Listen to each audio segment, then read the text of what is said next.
બનાસકાંઠા જિલ્લામાં Deesa sport club ખાતે skating ટુર્નામેન્ટનું આયોજન કરવામાં આવ્યું હતું। બનાસકાંઠાના ડીસા સ્પોર્ટ ક્લબ ખાતે અવારનવાર વિવિધ રમતો રમાતી હોય છે, જેમાં સ્પોર્ટ ક્લબ ગ્રાઉન્ડ ખાતે ક્રિકેટ, દોડ, ખોખો, બેડમિન્ટન, ફૂટબોલ, વોલીબોલ, ગોળા ફેંક, લોંગ જમ્પ સહિત સ્કેટિંગની પણ રમત રમાય છે।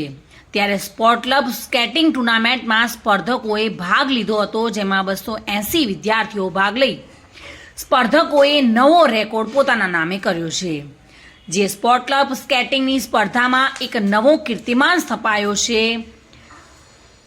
આ સ્પોર્ટ ક્લબમાં સ્કેટિંગના ટ્રેનરે 280 જેટલા વિદ્યાર્થીઓને તાલીમ આપી હતી અને દરેક સ્પર્ધકોએ આ ટુર્નામેન્ટમાં ઉત્સાહપૂર્વક ભાગ લીધો હતો, જેમાં નવો રેકોર્ડ કીર્તિમાન કર્યો છે અને પોતાના નામે નવો રેકોર્ડ સ્થાપિત કર્યો છે। Reena Parmar, today news, Gujarati.